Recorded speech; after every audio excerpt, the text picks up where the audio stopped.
Bunda, silakan. Ya, Masya Allah. Ya, Assalamualaikum Gurunda. Saya sedikit itu ya. Ya, terima kasih Gurunda-gurundaku semuanya, karena dengan adanya apologet seperti ini kami jadi cerdas. Jadi memanggil kami untuk membaca Bible itu, karena adanya diskusi kami selalu menonton. Masya Allah, mudah-mudahan dipermudahkan segala urusannya, diberikan kesehatan sepenuhnya. Amin ya Rabbal Alamin. Amin. Ya, terima kasih Guru. Makasih. Jadi Bun, itu keponakannya yang sering berdiskusi dengan Bunda, itu keponakan yang Kristen, bagaimana perkembangannya? Udah sering nyimak? Masih juga Bunda, tapi saya mau tarik ke TikTok, nggak mau, tetap aja masih diskusi melewati WhatsApp. Tapi mereka ini masih sekolah, masih terikat kepada orang tua mereka, karena mereka kan ada yang kuliah, masih. Tapi mereka sudah sangat meragukan karena mereka banyak menonton room-room diskusi ini. Jadi mereka mengatakan, kakak-kakak saya pun mengatakan bahwa ketika orang Islam diskusi dengan begitu sabarnya menjelaskan data by data oleh saudara kita yang Kristen, tidak pernah diturunkan kecuali kalau menghujat, terus kalau berisik terus baru diturunkan. Tapi kalau di bawah sopannya mereka diskusi, ya orang Islam ini begitu sabarnya untuk menjelaskan dengan data by data. Tapi berbeda dengan room sebelah sana katanya. Jadi ya insya Allah ya, mudah-mudahan mereka itu kembali kepada fitrahnya. Amin ya Rabbal Alamin. Amin ya Rabbal Alamin. Karena kakaknya pendeta Gurunda. Masya Allah, jangankan kakaknya pendeta pun kalau berdialog menggunakan logika, insya Allah akan ada hidayah gitu. Insya Allah Gurunda, itulah harapan saya satu-satunya Gurunda, agar mereka semua kembali ke fitrahnya sama seperti saya. Karena bagaimanapun Gurunda, Yesus bukanlah Tuhan, dia hanyalah utusan, dia hanyalah penyampai firman itu sendiri. Masya Allah. Iya, benar. Kalau yang mereka sembah itu manusia anak Maria itu masih bagus. Tapi faktanya anak Maria ketika di akhir zaman nanti pun tidak mengenal mereka ini. Berarti yang mereka sembah itu adalah pure Kristus yang datang kepada Paulus itu berbeda dengan yang mereka sembah. Ya, berbeda dengan yang datang kepada Bani Israel. Iya betul gitu. Abang. Jadi Abang sedikit lagi karena Bunda Rahma sudah kenal saya, Abang Juma Gurunda. Jadi kakak saya itu Bunda Rahma sekarang itu Bibelnya disembunyikan karena saya menyuruh dia membaca Bibel itu sendiri. Pada akhirnya dia sembunyikan Bibel itu, nggak boleh lagi dibaca oleh anak-anaknya. Bagi Gurunda apakah satu kebaikan atau bagaimana itu Gurunda? Disembunyikan semua Bibelnya, nggak boleh dibaca oleh anak-anaknya. Sebenarnya ada dua keadaan. Yang pertama ketika disembunyikan maka apa yang ada di dalam isi Bible itu tidak bisa diurai oleh anak-anak kita. Jadi yang disuapi ke mereka hanya doktrin yang justru itu tidak memberikan kekuatan apa-apa dibandingkan dengan isi Bible itu sendiri. Kedua, keadaan yang kedua, apabila dia disembunyikan, mereka aman dari berita-berita pencabulan masa lampau. Pencabulan yang tidak manusiawi seperti Lut, seperti Nabi Ayub dan seterusnya, bagaimana diceritakan seorang wanita bersaudara adik kakak memperkosa ayah kandung sendiri, itu sesuatu yang tidak cocok untuk anak-anak. Itu nggak bagus untuk dibaca untuk anak-anak. Seperti itu saudariku Putri. Iya. Insya Allah ya Allah, mudah-mudahan mereka kembali ya. Saya akan tidak akan adanya saya capek-capek juga, nggak ada capeknya saya diskusi melewati WhatsApp Gurunda. Walaupun kadang-kadang kepalaku sakit, dikasih ayat tapi mutar tapi nggak pernah menyerah saya Gurunda. Terima kasih. Ya begitulah. Kita ini agama jihad, kita memang jihad dan jihad kita itu di situ. Saya dulu pernah berdebat dengan kebetulan adik ipar saya itu kan mualaf tuh. Beliau dari keluarga orang-orang taat juga di agamanya. Waktu itu saya didatangkan oleh adik kandung dari adik ipar saya. Terus berdebat. Awalnya dia merasa di atas karena maksudnya dia kan anak Tuhan. Jadi percaya diri, ngomong-ngomong. Dia lupa kalau Bang Suma itu lebih paham Bible daripada dia. Endingnya setelah berjam-jam kami berdiskusi, dia emosi, dia menangis, pingin teriak. Kesimpulannya dia katakan apa? Apapun yang terjadi, kesalahan apapun yang ada di agamaku, yang pasti aku mati di dalam Yesus Kristus. Jadi Bang Suma tidak bisa menghalangi saya. Saya bilang, saya enggak menghalangi, cuman kamu jangan halangi akalmu. Tapi dia bilang, tidak, saya akan mati dalam keadaan Kristen bersama dengan Yesusku. Jadi enggak perlu lagi ada debat, enggak mau lagi debat. Kita keluarga tapi enggak boleh lagi debat. Saya mati dalam Yesus, ya sudah. Jadi kami ketemu, selalu ketemu, tapi enggak ada lagi diskusi karena dia sudah termakan oleh doktrin padang gurun. Begitu, Saudari Putri. Iya, mantap Gurunda. Iya. Jadi sedikit lagi satu lagi Gurunda. Siap. Abang saya yang pendeta ini saya sudah ceritakan sama Bunda Rahma. Abang saya ini sudah tahu kebenaran Gurunda. Tapi karena perpuluhan itu dia bertahan di situ. Maka saya katakan, apa perpuluhan itu bukan itu yang kamu bawa ketika kamu mati nanti. Yang kamu meninggal nanti satu-satunya dosa yang tidak bisa diampuni oleh Allah Subhanahu wa taala hanyalah dosa syirik. Dosa syirik itu apa? Ketika kamu menduakan Tuhan itu yang sebenarnya. Bukan harta yang kamu bawa ketika kamu mati nanti. Hanyalah amal kebaikanmu. Saya mengatakan seperti itu Gurunda. Terima kasih. Mohon maaf Gurunda. Jadi kalau ada pendeta yang masih menjalankan perpuluhan, berarti mereka masih mengharapkan kebenaran dari hukum Taurat. Karena perpuluhan itu adanya di Ulangan 18. Nah, kalau masih mengharapkan ada kebenaran di hukum Taurat dengan mempraktikkan perpuluhan, kata Paulus di dalam Galatia 2 nomor 21, Galatia 5 nomor 4, jika engkau mengharapkan ada kebenaran dalam hukum Taurat, maka sia-sialah kematian Kristus. Engkau akan lepas dari kasih karunia Tuhan jika engkau masih mengharapkan ada kebenaran di dalam hukum Taurat. Berarti kalau masih mengharapkan perpuluhan, dengan kata lain ya Yesus Kristus harus dilepaskan karena sia-sia.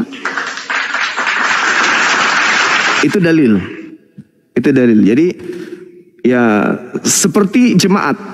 Kan dikatakan oleh Paulus, jangan lagi kamu mau diperhamba. Sebab kamu ini bukan lagi hamba, kamu ini adalah anak. Berarti jemaat tidak boleh bayar perpuluhan dong. Karena perpuluhan itu adalah kewajiban dari 11 suku Bani Israel untuk menyerahkan sumbangsi 1/10 dari rezeki mereka tiap bulan ke suku Lewi. Sedangkan di Indonesia nggak ada suku Lewi, pastor bukan suku Lewi, pendeta bukan suku Lewi, dan gereja bukanlah bait suci. Gereja bukan sinagoge, gereja bukan mikdas, gereja tempatnya orang menyembah makhluk bernama Kristus. Gereja tempat kumpulnya orang yang makan makanan yang dinajiskan oleh Torah, diharamkan oleh Torah. Gereja adalah kumpulan orang-orang yang diharamkan masuk ke dalam surga. Di dalam Yesaya 52 nomor 1, tidak boleh orang yang tidak bersunat nonoknya masuk kemudian ke Yerusalem baru. Bahkan kalau kita lihat dalam Yehezkiel 44 nomor 9, dosa-dosamu, kesalahan-kesalahanmu yang lalu-lalu bisa aku lupakan, wahai Bani Israel. Tapi satu kesalahanmu yang tidak bisa aku lupakan, yang selalu membuat aku sakit, yaitu engkau memasukkan orang-orang tidak bersunat ke dalam bait suciku. Itu yang ada. Jadi kalau misalnya orang Kristen masih perpuluhan, pendeta masih mengut perpuluhan, berarti masih mengharap kebenaran dari hukum Torah. Kalau masih mengharap kebenaran dari hukum Torah, maka Yesus Kristus tidak berguna baginya. Kematian Yesus tidak berguna, malah sia-sia. Bukan, izin Gurunda, bukan mengharap kebenaran hukum Taurat, kata beliau ini. Tidak ada mata pencaharian kakaknya. Ya itu dia makanya. Iya itu dia makanya. Jadi dia antara mau perpuluhan atau dia lepas dari Kristus. Dia tahu itu, dia ngerti hukum itu, tapi karena ya panggilan perut itu jauh lebih tinggi, ya dia utamakan itu. Sebenarnya mereka ini paham kebenaran itu, tapi karena dunia, faktor ekonomi. Kenapa demikian? Adam jatuh karena perut. Semua fasilitas diberikan oleh Tuhan, tapi ada satu, yaitu jangan makan buah pengetahuan baik dan jahat. Iblis menjadikan larangan makanan ini sebagai pintu untuk masuk merusak Adam. Nah, ketika Nabi Musa turun, diperintahkan jangan ini, jangan makan ini, jangan minum itu. Iblis jadikan itu sebagai pintu untuk masuk. Apa kata iblis? Ya, jangan lagi kamu taat kepada hukum-hukum Tuhan. Makanya Paulus mengatakan dalam Galatia 5 nomor 1, jangan lagi kamu menjadi kuk penghambaan, tunduk kepada penghambaan. Kamu sudah merdeka. Kalian ini adalah anak merdeka.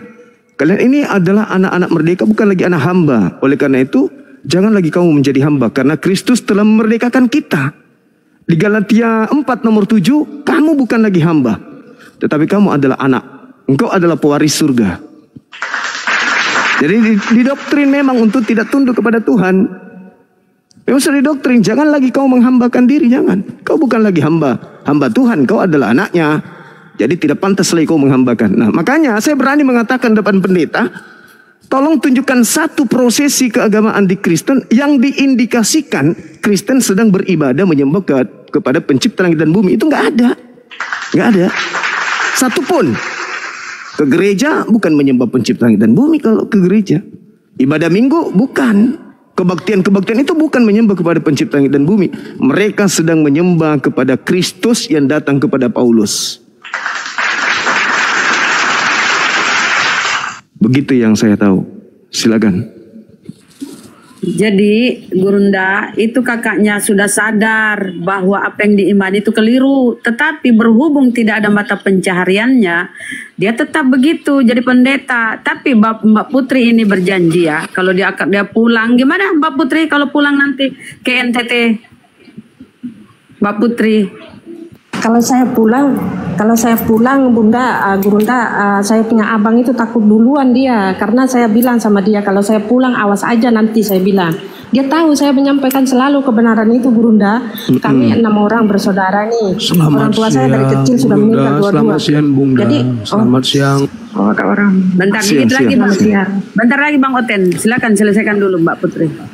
Ya, jadi saudara saya 3 orang sudah jadi mu'alaf karena saya buktikan kepada mereka ini loh ajaran Islam yang sebenarnya, tidak seperti yang kalian tuduhkan kepada Islam itu sendiri. Saya bilang, saya buktikan kepada mereka bahwa inilah ajaran Islam yang sesungguhnya. Salah yang kalian tuduhkan Islam itu yang mengatakan teroris dan lain sebagainya. Saya katakan, saya buktikan kepada mereka, dan alhamdulillah 3 orang akhirnya mu'alaf dan 3 orang lagi masih di dalam sana. Alhamdulillah Gurunda. Alhamdulillah. Lagi 3 orang Gurunda. Doakan saudara saya 3 orang supaya mereka nyusul. Amin amin amin ya rabbal alamin. Baik. Ya, terima kasih. Lanjut diskusinya Bunda. Gurunda. Kalau diturunkan saya boleh juga Bunda, kalau diturunkan boleh. Bentar, ya, sebentar, ada. Sebentar Kak Putri. Ya, baik. Ini Kak Oten ya. Oten ya. Saya mau nanya, ya saya Kristen. Saya mau nanya ke Mbak Putri, kan mualaf. Ya. Bisa nggak? Tadi kan katanya dari mantan Katolik ya, Kak Putri ya. Iya, siap. Oke, artinya gini, biar jangan jadi fitnah ya. Masih ingat Salam Maria? Aduh. Mohon maaf ya Abang, tadi saya sudah buktikan, saya sudah baca tadi. Dan tanyalah Salam Maria. Coba kalau kakak memang mualaf dari Katolik. Sudah saya sudah bacakan tadi. Coba. Kami mau takutnya, bentar Bang, takutnya kan dia sekarang muslimah. Takutnya gimana itu Gurunda? Bisakah? Karena dia tadi Bisa. Karena kalau syahadatnya Kristen itu ya pengakuan iman, bukan Salam Maria. Iya, silakan. Sabar dulu ya, Putri. Saudaraku. Bisa saya kan cuma Salam Maria itu. Siap. Gimana? Salam Maria itu kan ini sudah 2 kali pujian. Salam Maria itu kan pujian kepada Ya, itu betul Bang Juma. Itu bukan pujian kepada, bisa membawa kita kembali ke agama yang lama kepada lagi. Maria, tetapi tolong kata Allah di situ itu diganti jadi Theos. Ya, silakan. Masalahnya saya sudah mau baca 2 kali, sudah baca 2 kali nih Gurunda. Tadi saya sudah baca lagi membuktikan sama Oten yang satu itu tadi. Apa saya ulangin lagi? Aduh.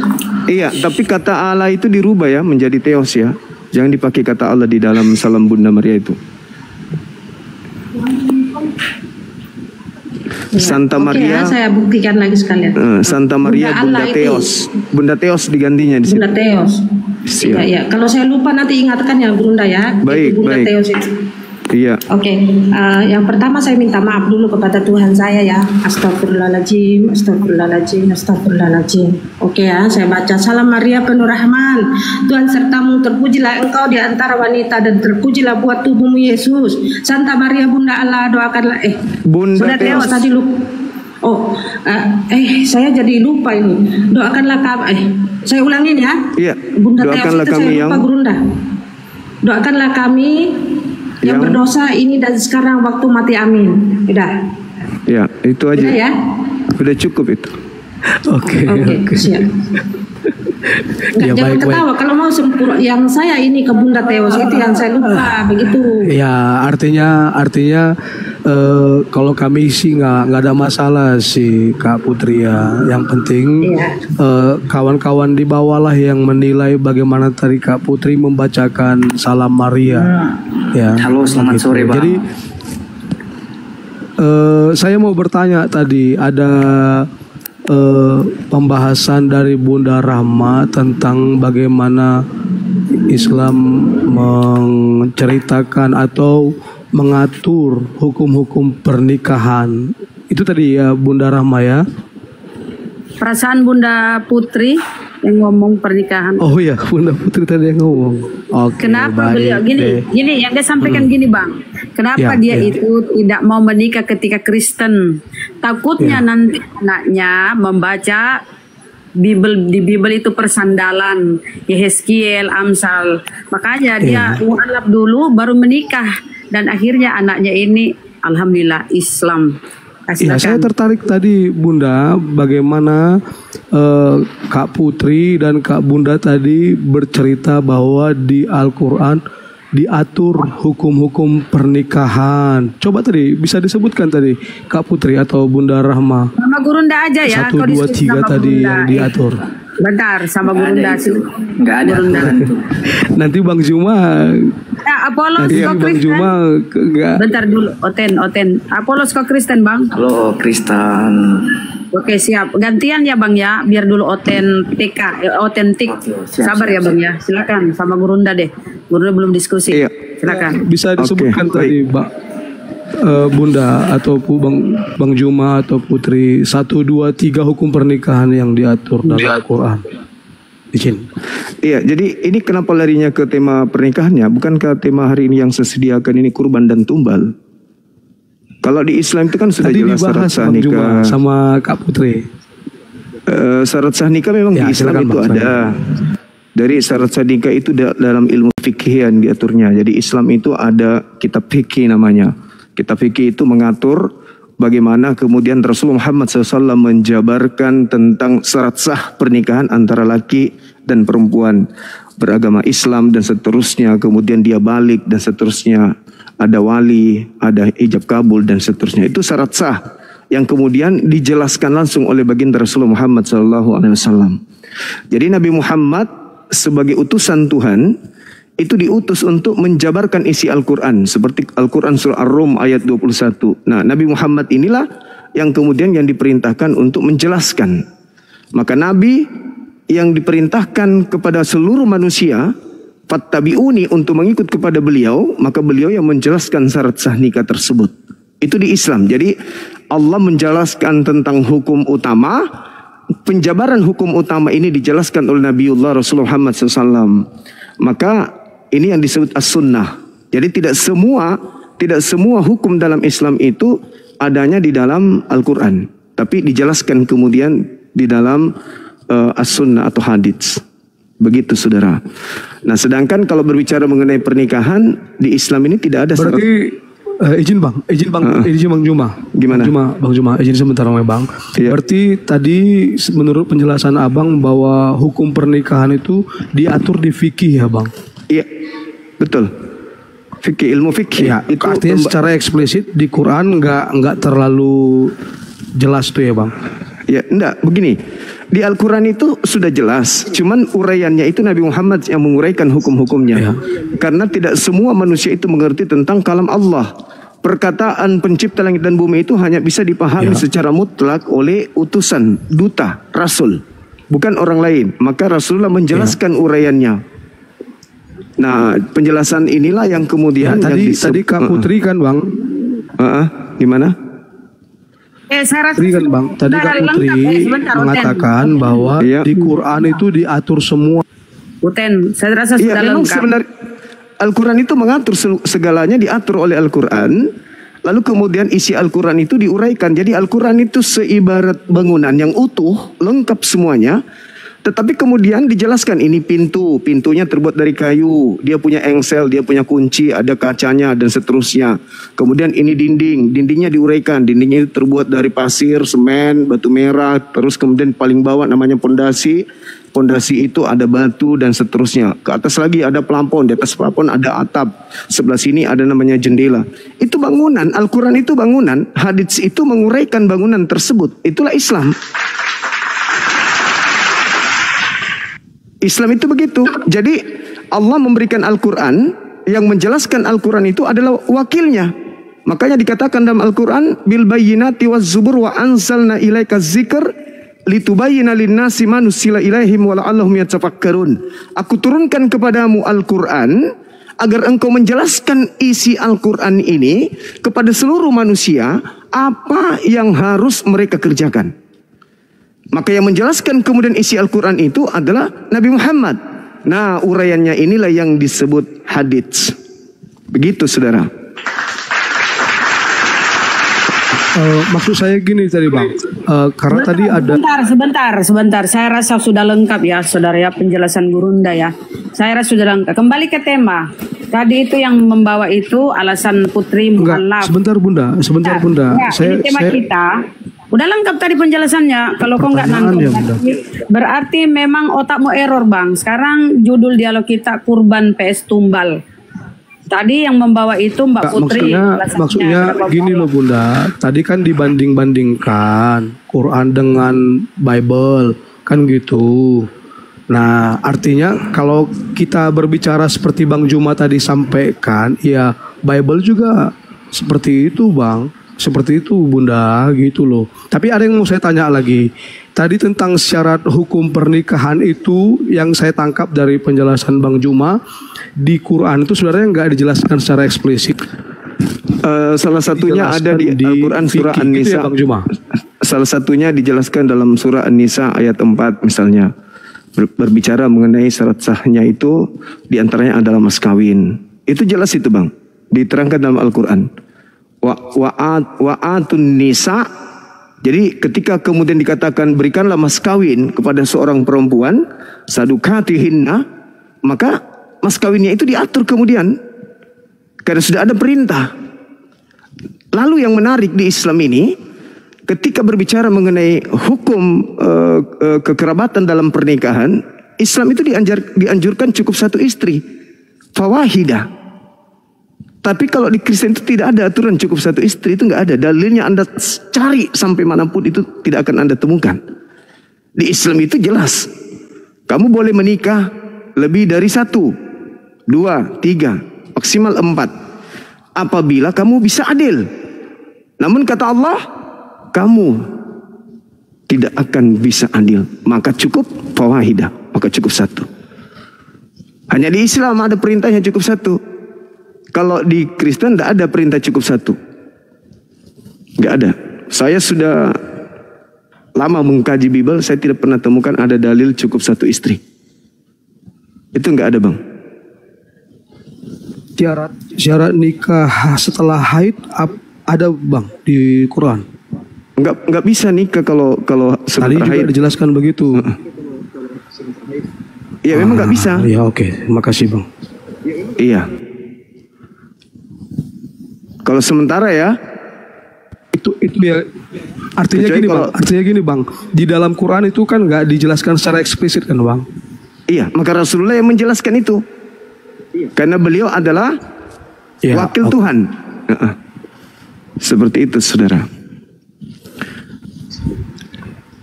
Bisa kembali ke Terima tema? kasih Bang, mantap penjelasannya Bang. Siap. Silakan Bang. Iya, ini yang menarik tema kita ini sebenarnya. Karena pembeda antara agama langit dan agama bumi itu di situ. Kalau di Islam dan juga Yahudi, begitu juga Nasrani, kurban itu tujuannya untuk mendekatkan diri kita kepada Allah. Tidak ada kemudian kurban itu selain daripada hewan. Jadi orang Yahudi diajarkan dalam Imamat 1 nomor 2 dan umat Islam diajarkan di dalam Al-Quran surah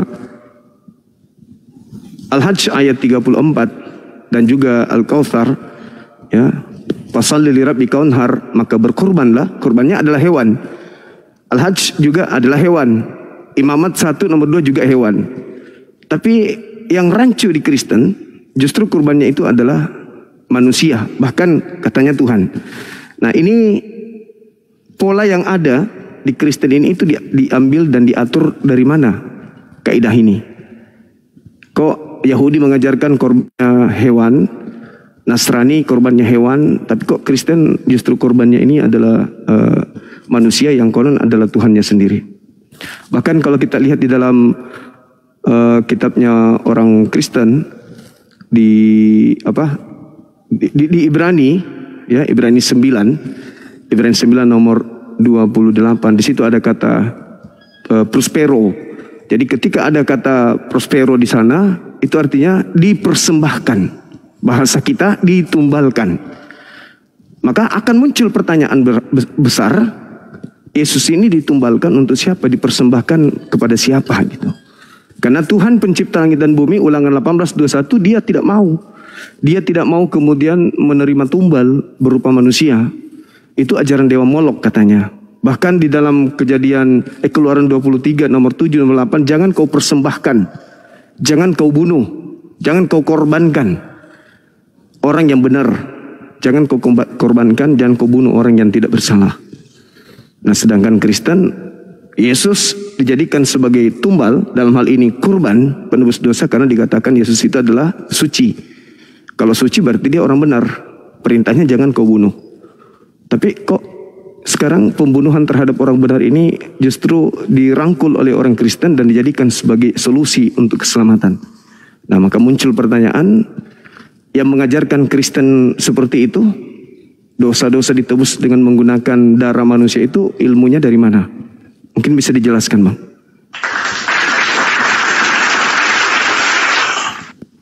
Ya, terima kasih Bang Juma. Kalau saya lihat temanya kurban versus tumbal, jelas dua-duanya dalam iman Kristen tuh nggak masuk, Bang.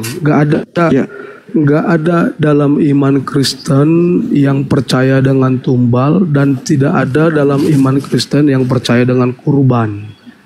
Gitu. Tapi kalau abang bertanya sama orang Yahudi, mungkin mereka akan menunjuk kurban. Tapi kalau kami Kristen nggak akan pernah merujuk kepada apapun ini, baik kurban atau tumbal. Demikian, Bang. Tapi kalau Anda melihat Yohanes 11, Bang. Yohanes 11 itu di data nomor 47, 48, 49, 50. Yesus itu dipersembahkan, Yesus itu dikorbankan, ditumbalkan. Dia menjadi tumbal bagi orang Yahudi. Yohanes 11, ya, Yohanes 11 nomor 47, 48, 49 sampai 50. 51, 52, 53 endingnya. Maka mulai pada hari itu juga mereka bersepakat untuk membunuh, untuk mempersembahkan Yesus. Seperti itu, Bang. Silakan Anda baca.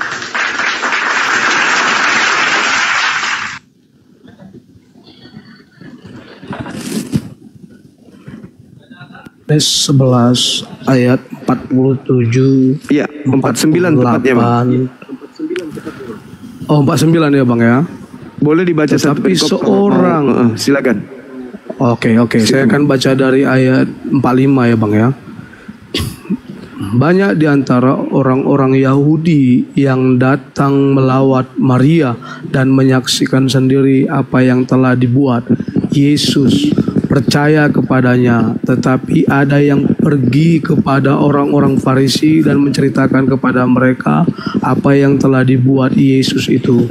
Lalu imam-imam kepala dan orang-orang Farisi memanggil mahkamah agama untuk berkumpul, dan mereka berkata, apakah yang harus kita buat? Sebab orang itu membuat banyak mujizat. Ya, ini mujizat yang baru dilakukan, membangkitkan Lazarus yang sudah mati selama 4 hari ya Bang Yang. Iya. Apabila kita biarkan dia, maka semua orang akan percaya kepadanya, dan orang-orang Roma akan datang dan akan merampas tempat suci kita serta bangsa kita. Tetapi seorang di antara mereka, yaitu Kayafas, imam besar pada tahun itu, berkata kepada mereka, kamu tidak tahu apa-apa dan kamu tidak insaf, bahwa lebih berguna bagimu jika satu orang mati untuk bangsa kita daripada seluruh bangsa kita ini binasa. Ingat tadi ini Bang, Yahudi ya, ini orang Farisi yang bersepakat ini mau membunuh Yesus. Hal itu dikatakannya bukan dari dirinya sendiri, tetapi sebagai imam besar Yahudi pada tahun itu, ia bernubuat bahwa Yesus akan mati untuk bangsa itu, dan bukan untuk bangsa itu saja, tetapi juga untuk mengumpulkan dan mempersatukan anak-anak Allah yang tercerai-berai. Mulai dari hari itu mereka sepakat untuk membunuh dia. Karena itu Yesus tidak tampil lagi di muka umum di antara orang-orang Yahudi. Ia berangkat dari situ ke daerah dekat padang gurun ke sebuah kota yang bernama Efraim, dan di situ ia tinggal bersama-sama murid-muridnya. Pada waktu itu hari raya Paskah, orang Yahudi sudah dekat, dan banyak orang dari negeri itu berangkat ke Yerusalem menyucikan diri sebelum Paskah itu. Mereka mencari Yesus, dan sambil berdiri di dalam bait Allah, mereka berkata seorang kepada yang lain, bagaimana pendapatmu? Akan datang jugakah ia ke pesta? Sementara itu imam-imam kepala dan orang-orang Farisi telah memberikan perintah supaya setiap orang yang tahu di mana dia berada memberitahukannya agar mereka menangkap dia. Gitu Bang. Iya. Jadi betul tadi yang saya bilang, kalau Yahudi Abang tanya, mereka pasti setuju dengan kurban. Enggak, Yahudi ingin menumbalkan Yesus demi bangsa mereka, agar bangsa mereka dan tempat suci mereka itu tidak dirampas oleh orang Roma. Itu Bang. Enggak, mereka ingin masalahnya Bang, nggak ada kata-kata tumbal di situ Bang. Kalau tumbal itu kan persembahan. Gak ada kata-kata tumbal di situ. Kalau persembahan itu kan tumbal, ya, tadi kan sudah kita bacakan Bang.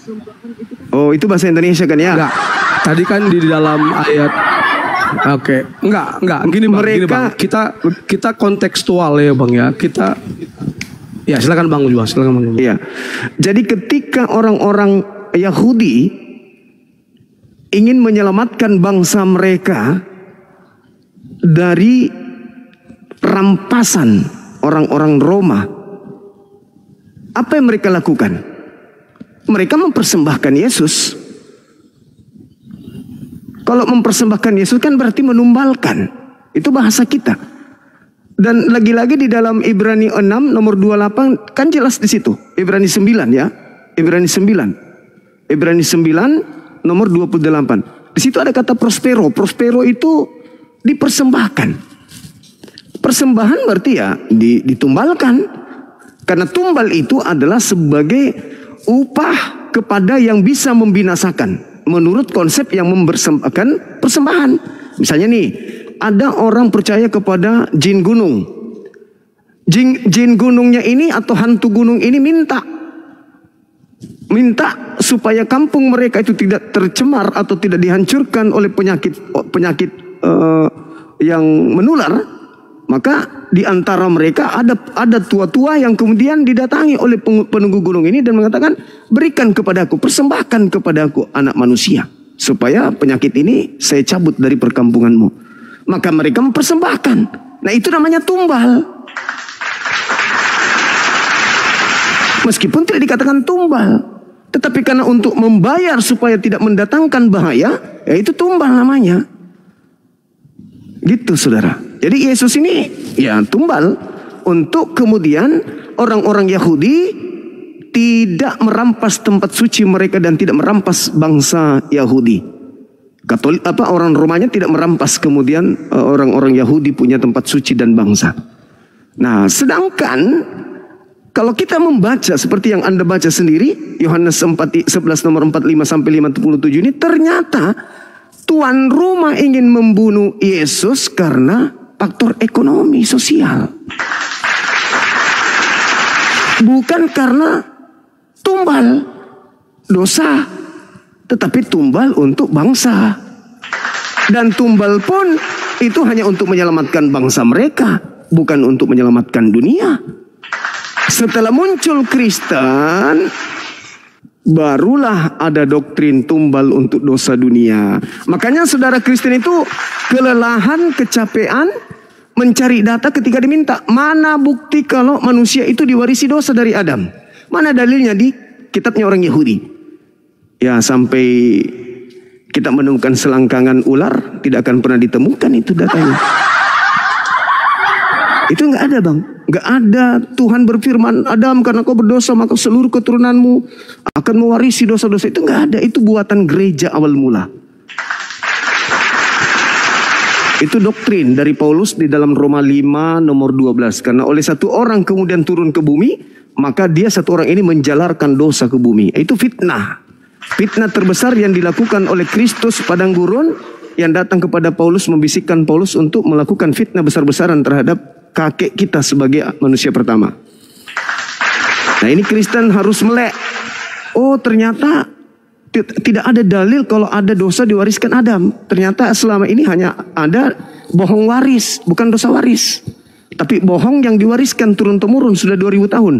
2000 tahun kalian menipu generasi berikutnya dengan mengatakan Yesus datang untuk nebus dosa kita yang diakibatkan oleh nenek kita Adam. Itu fitnah. Itu fitnah terbesar yang dilakukan oleh setan yang kalian aminkan. Tidak ada dalil, Bung. Bible masih ada di tengah-tengah kita. Bisa kita lihat. Saya punya di rumah Bible saya itu menumpuk. Kita cari, tidak ada dosa waris. Bahkan kalau Anda lihat dalam Kejadian 5 nomor 2, Tuhan mengatakan apa? Aku Tuhan memberkati Adam, aku Tuhan memberkati manusia, baik laki dan perempuan aku berkati mereka. Sedangkan yang ada di Kejadian 4, Kejadian 3, fokus ke tema lah Bang, fokus ke tema Bang. Ya itu dia Bang, karena tidak ada perintah Tuhan nebus dosa pakai darah manusia, maka berdasarkan kejadian yang tadi, ya di Yohanes 11 jelas Yesus ditumbalkan untuk mengamankan bangsa Israel dari penjajahan Roma. Itu kesimpulan saya Bang, silakan. Baik Bang, tadi Abang yang menawarkan tema ini kurban versus tumbal.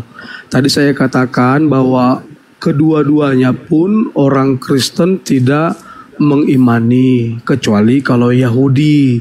Nah, Abang bawa dalil dari Yohanes 11 ayat 49 sampai 53. Dan tadi Abang sudah izinkan saya untuk membaca satu perikop. Terima kasih Bang Juma.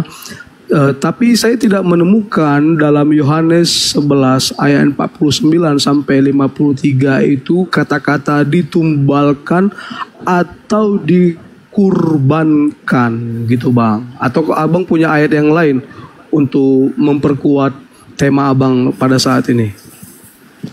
Iya, saudara.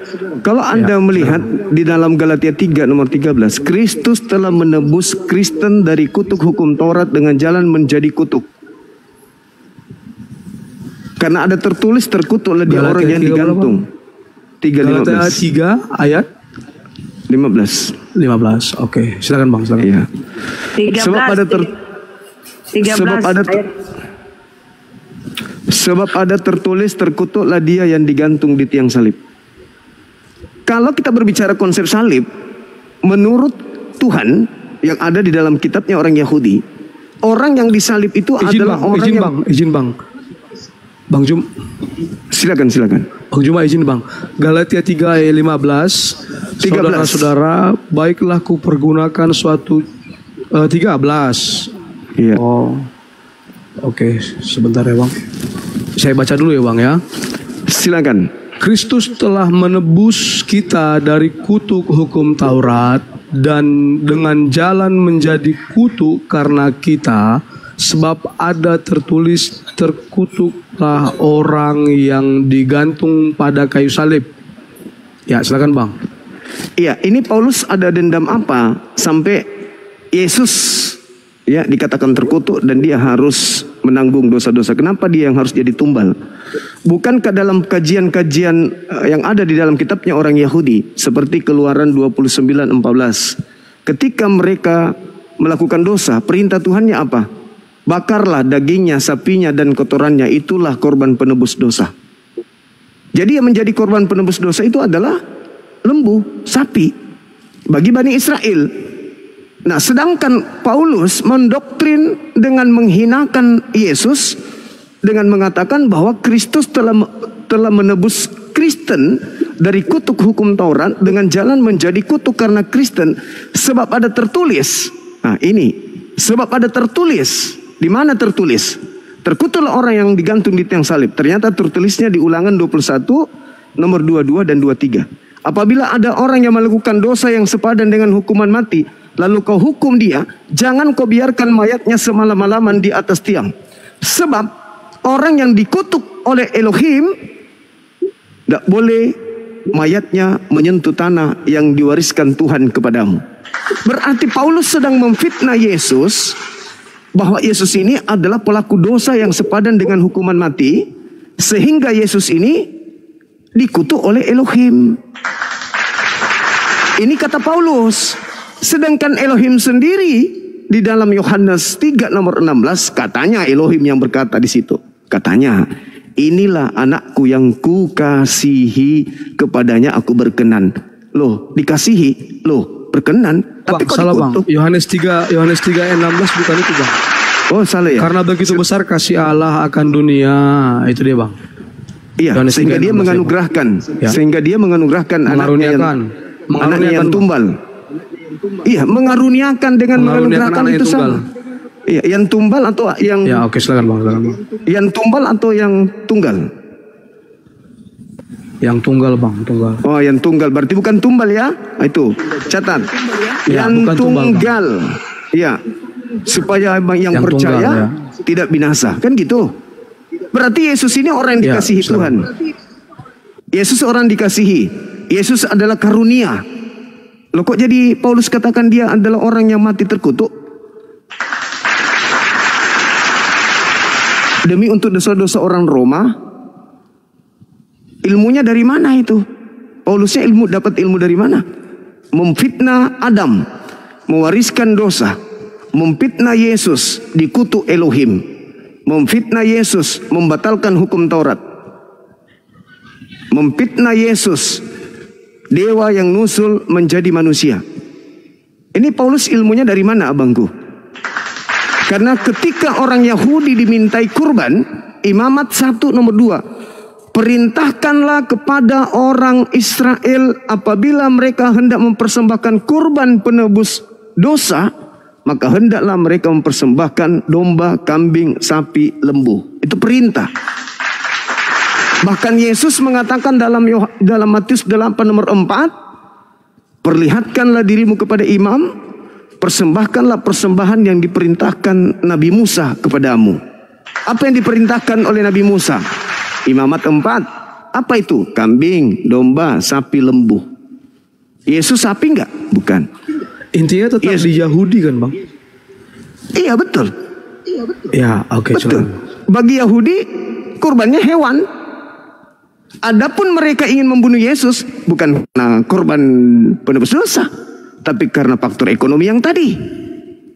Karena faktor tidak mau bangsa mereka dirampas oleh penjajah, maka Yesus harus menjadi tumbal supaya mereka merdeka, tidak dijajah lagi oleh orang Roma. Nah, sedangkan hal ini berubah menjadi ajaran yang aneh ketika masuk di meja gereja. Tiba-tiba saja orang yang dibunuh, orang yang mengalami pencobaan dibunuh oleh Yahudi, tiba-tiba saja menjadi penebus dosa. Menebus dosa waris. Tuhan yang datang mengambil rupa manusia untuk mengasihi manusia dengan cara menebus dosa, mati di atas salib. Kok tiba-tiba berubah? Padahal dalam kaidah yang ada, Yesus datang membawa hukum Taurat, di mana hukum Taurat mengajarkan menggunakan hewan untuk nebus dosa. Yesus memerintahkan menebus dosa dengan menggunakan hewan, perintah Nabi Musa. Itu yang ada. Dan Tuhan mengajarkan imamat 1 nomor 2 agar mengorbankan hewan, binatang. Dan bahkan di dalam Ulangan 18, Tuhan murka ketika ada orang yang mempersembahkan anak manusia kepada dewa Molok. Bahkan dikatakan begini di dalam Amsal 6 nomor 16, 6 perkara yang dibenci oleh Tuhan, bahkan 7 kekejian di dalam hatinya. Yaitu salah satunya menumpahkan darah orang yang tidak bersalah. Jadi membunuh Yesus itu adalah kekejian. Membunuh Yesus itu adalah hal yang sangat dibenci oleh Tuhan. Lalu kenapa hal yang dibenci ini tiba-tiba berubah menjadi kunci keselamatan bagi orang Roma? Merembet ke Belanda. Menurut Bang Juma, siapa yang membunuh Tuhan Yesus itu siapa? Yang membunuh Yesus itu adalah orang-orang Roma bersekongkol dengan iblis yang diprakarsai oleh orang Yahudi. Yang tadi itu, Bang, bukan orang Yahudi Kristen ya, Bang? Bukan orang Kristen ya, ini. Bukan ya? Bukan. Orang Kristen ini korban dari orang Farisi, Paulus. Makanya saya katakan tadi, bagi orang Kristen diajarkan oleh makhluk padang gurun yang ngaku Kristus yang datang kepada Paulus bahwa kematian Kristus di atas salib itu untuk menebus dosa orang-orang Kristen. Itu ajaran yang tidak pernah diajarkan sama sekali. Itu muncul di meja gereja. Bukankah itu, Bang, merujuk ke Yohanes 3 ayat 16 tadi yang Abang bilang? Loh, justru dia adalah orang dikasihi, berarti dia nggak boleh dikutuk dong. 3 ayat 16 tadi yang Abang bilang, yang itu perkataan Yesus sendiri, perkataan Allah sendiri. Iya, dia orang dikasihi kan? Orang dikasihi bisa nggak dibunuh? Enggak, kata-katanya kan karena begitu besar kasih Allah akan dunia ini sehingga ia mengaruniakan anaknya yang tunggal supaya mereka yang percaya kepada Yesus tidak binasa. Oke. Ya? Berarti kalau kita percaya kepada Yesus, kita tidak binasa. Sebaliknya kalau kita tidak percaya kepada Yesus, kita binasa. Jadi intinya di situ, percaya tidak binasa, tidak percaya binasa. Nah, Yesus mengajarkan ketika ditanya oleh muridnya di dalam Matius 19 nomor 12 dan seterusnya, apa kata muridnya? Wahai guru, apa yang bisa aku lakukan agar aku bisa selamat hidup kekal? Apa kata Yesus, Bang? Jangan membunuh. Lakukan hukum Taurat ya. Iya, berarti lakukan 10 hukum Taurat. Iya, berarti kata Yesus, boleh nggak bunuh Yesus? Nggak boleh. Boleh nggak bunuh Yesus? Nggak boleh. Nggak boleh. Kalau Yesus dibunuh, iya, makanya pertanyaannya, ya, Bang. Itu dari Yahudi, Ini Kristen nih, ini Kristen yang kena nih, yang terakhir. Makanya jangan bunuh Yesus. Kalau Yesus dibunuh, itu melahirkan dosa atau menebus dosa? Silakan Anda jawab. Tadi saya sudah bertanya sama Bang Juma dan Bang Juma sudah menjawab bahwa yang membunuh Yesus itu Yahudi dan Roma, begitu Bang ya? Ya. Jadi artinya yang tadi pertanyaan Abang apa yang terakhir tadi? Saya lupa. Membunuh Yesus itu melahirkan dosa atau menghapuskan dosa, menebus dosa? Melahirkan dosa atau menghapuskan dosa? Iya. Melahirkan dosa atau menghapuskan dosa. Dalam sudut pandang Yahudi itu melahirkan dosa. Dalam sudut pandang kekristenan yaitu menghapus dosa. Nah, sudut pandang Kristen ini asasnya dari mana? Sudut pandang Kristen ini asasnya dari karena begitu besar kasih Allah akan dunia ini sehingga ia mengaruniakan anaknya yang tunggal Anaknya Itu, ini Bang. untuk Yohanes 3:16 anaknya ini orang benar, dia mengaruniakan anaknya untuk dibunuh. Ya, mengaruniakan anaknya yang tunggal, ya banyak hal, Bang. Ya, termasuk Kan dia punya untuk dibunuh. dia punya visi dan punya misi dari surga turun ke dunia, datang ke dunia. Untuk dibunuh. Banyak. Enggak, ini Untuk- yang kita bahas tumbal Untuk ini. dilahirkan, Untuk menjadi tumbal, untuk dibunuh. untuk mengajar, untuk kalau itu menyatakan jelas, kalau itu jelas. siapa Allah Kembali kepada dan tema, Bang. Dan bagaimana surga Kembali untuk kepada mati karena dia manusia dan Ya, untuk bangkit dibunuh. dan naik ke surga. untuk dibunuh. Mati. Untuk dibunuh. Untuk mati, Pak. Untuk mati, Bang. Untuk dibunuh. Mati. Untuk dibunuh atau gimana? Kalaupun nggak dibunuh pasti dia mati. Iya, yes, kita semua mati, tapi kita bukan penebus. Izin ya, Bang. Sekarang pertanyaan- karena gini Bang. Iya, silakan. Saya nggak mau terbawa opini Abang karena kan tujuannya kan bukan untuk dibunuh. Tujuannya Saya minta Anda yang klarifikasi. Saya hanya mengarahkan saja. tidak ada yang perlu diklarifikasi karena tidak ada kata-kata dia untuk dibunuh di dalam Alkitab. Tapi yang Anda katakan tadi bagi Kristen itu adalah menebus dosa, itu ilmu dari mana? Atau tidak ada kata-kata untuk disengaja dibunuh, Saudara, gitu Bang. Saudara, tapi Ya, tadi terima ketika kasih, Anda membawa Yohanes 3 nomor 16 kok larinya ke bunuh? Emang di situ ada bunuh? Itu kan mengaruniakan. Kenapa larinya ke Tadi kan bunuh? pertanyaan Abang kan Yesus itu mati untuk menambah dosa atau untuk menghapus dosa. Ya, bagi Kan gitu Kristen kan, menghapus Bang? dosa. Iya. Nah, saya tanya, itu ilmu dari mana? Membunuh orang oke. benar Dari adalah sudut menghapus pandang dosa orang itu. Kristen, dari sudut Iya, pandang iya. Ya, silakan Bang, Dari silakan Bang. Abang ngomong. Sudut pandang orang Kristen ini, membunuh Yesus, membunuh orang benar, membunuh karunia Tuhan, itu adalah menghapus dosa. Membunuh orang yang dilarang dibunuh oleh Tuhan, itu menurut Kristen menghapus dosa. Keluaran 23 nomor 7 nomor 8, jangan kau membunuh orang yang benar. Jangan kau membunuh orang yang tidak bersalah. Masalahnya Bang, yang membunuh itu bukan orang Kristen, Bang. Kan tadi Justru Abang sepakat kan itu. orang Yahudi dan Justru orang itu. Roma. Justru Kan itu. begitu, Jadi, Bang. Artinya tuduhan Iya. ini harusnya Abang arahkan kepada mereka. Gitu loh. Abang sendiri yang mengatakan tadi, bagi Kristen menghapus dosa, betul? Itu tadi pertanyaan Abang, kalau Yesus mati, apakah itu menambah dosa atau menghapus dosa? Nah, bagi Anda itu menghapus itu dosa. menambah dosa, bagi Kristen itu menghapus dosa. Oke, bagi Tuhan Kenapa? Melalui kematiannya, dia turun ke dalam dunia orang mati untuk menyelesaikan semua upah dosa. Oke, itu menurut Kristen. Ya. Sekarang Ya, menurut Yahudi itu Ya. menghasilkan dosa. Menurut Kristen itu menghapuskan dosa. Menurut Ya. Tuhan Elohim, membunuh Yesus adalah Gak ada kata-kata membunuh Yesus. Tuhan Elohim gak ada membunuh Yesus, Pak. makanya saya bertanya, saudara, pembunuhan terhadap Yesus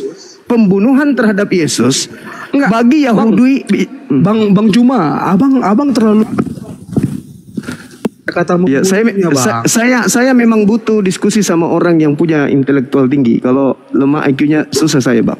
Ya, Apalagi saya orang yang mengikuti seperti narasi abang dari tadi. Iya, tapi tidak Dan semua, tadi abang kan tidak sudah semua sepakat. orang, semua orang bisa berdiskusi dengan Bang Suma, tapi tidak semua orang bisa mengimbangi tingkat intelijensi yang ada. Kenapa Nggak saya apa-apa, Bang. mengatakan? Saya di bawah intelijensi abang pun nggak apa-apa. Ya, Yang bukan pasti itu saya masalahnya. hanya mengikuti narasi. Masalahnya Anda berdiskusi kayak ular. Gantian dulu. Anda kayak ular gantian dulu, berdiskusi, saudaraku. Anda persis ular ketika Anda berdiskusi. Ketika Anda berhadapan, Makanya abang Anda sudah lari dari tema, Bang. Saya tidak lari dari tema loh. Saya mengatakan bagi Yahudi itu adalah melahirkan dosa. Bagi Kristen Anda akui itu menghapus dosa. Dua keadaan yang berbeda. Maka muncul pertanyaan saya. Bagi Tuhan, apakah membunuh Yesus itu melahirkan dosa atau menghapuskan dosa? Itu loh pertanyaan saya. Masalahnya, Bang, semua dalil yang abang tunjukkan tadi Tinggal dijawab, Bang. tidak Jawab. merujuk sama sekali dengan tema, Bang. Gitu loh, Loh. Bang. Yesus ini orang benar. Yesus ini adalah karunia. Yesus ini orang dikasihi. Dia orang benar. Dia adalah jalan, kebenaran, dan hidup. Permasalahannya Tuhan mengatakan. Atau saya yang bertanya sama Bang, bisa Bang? Saya yang bertanya. Selesaikan ini dulu, Bang. Menurut Anda boleh menurut bertanya. Abang, Yesus itu dikorbankan atau ditumbalkan? Dua-duanya. Ya, silakan Bang. Apa alasannya Bang bilang itu dua-duanya? Oke, baik. Ketika kemudian orang-orang Yahudi seperti yang kita baca tadi, Yohanes 11 nomor 45 sampai nomor 57, untuk supaya bangsa mereka tidak dirampas oleh orang Roma, maka mereka butuh penebus. Mereka butuh korban. Mereka butuh tumbal. Siapa yang mereka tumbalkan? Yesus. Penebus apa kurban apa tumbal Bang? Dua-duanya, Bang. Dua-duanya, Bang. Penebus. Oke, tiga-tiganya kalau gitu. Apalagi? Pembebas juga boleh. Berarti penebus dari apa menurut Abang? Penebus dari tekanan orang Roma. Oke, lanjut Bang. Pembebasan dari jajahan orang Roma. Tumbal supaya mereka tidak dijajah oleh Roma. Korban supaya orang Roma tidak merampas bangsa mereka. Semua kena. Begitu juga di Kristen. Kristen bagi Yesus, Yesus bagi Kristen adalah korban dan juga tumbal sekaligus persembahan. Semuanya kena.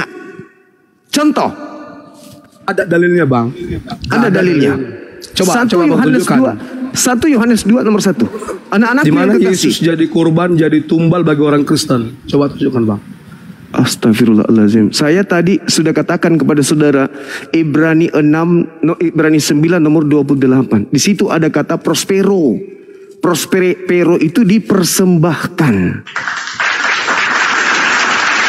Bahkan kalau Anda lihat di dalam kitab Ibrani 9 nomor 28. Kalau Anda melihat di 1 Korintus 5 nomor 7, di situ Yesus disembeli. Kalau disembeli itu artinya apa, Bang? Kalau disembeli itu artinya apa, Bang? Dikorbankan. Ya, Bang. Saya baca ya, Bang. Iya, silakan. Saya baca ya, Bang. Silakan. Izin ya, Bang Juma ya. Silakan. Saya baca ya. Silakan. Oke. Silakan. Sebentar. Ibrani 9 nomor 28. ayat 28. Saya mulai dari ayat 27 ya, Bang. Silakan. Oke.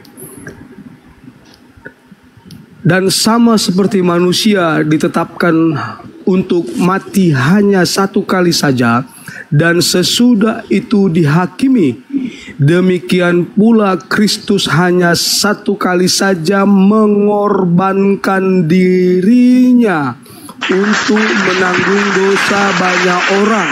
Sesudah itu ia akan menyatakan dirinya sekali lagi. Nggak ada kata-kata tumbal dan kurban di situ, Bang. Mengorbankan dirinya. Mengorbankan itu terjemahan yang keliru. Mengorbankan di situ bahasa Yunaninya adalah dispero.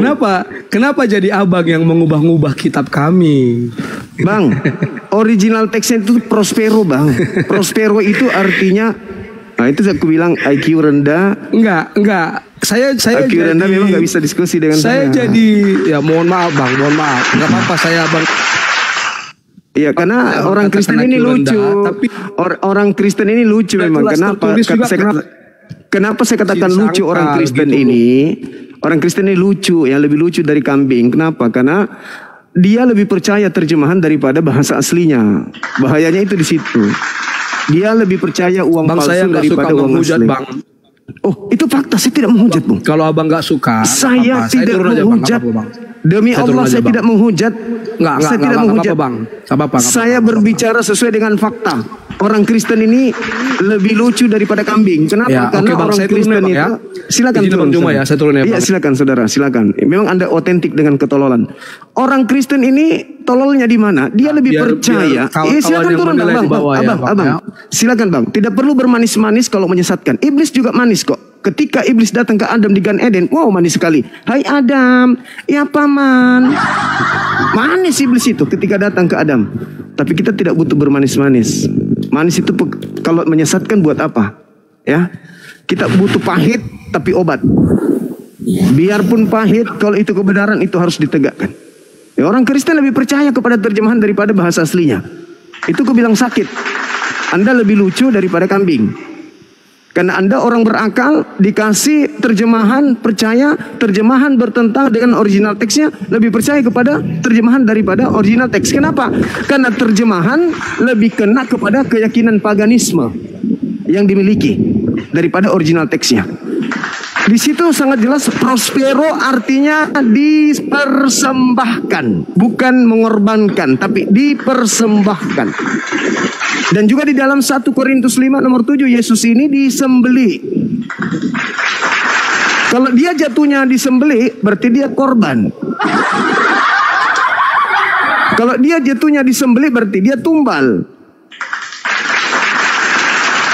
Makanya seorang murtadin ketika diskusi sama saya semalam, dikatakan wajib hukumnya orang Kristen itu tidak berakal kalau membahas tentang agama.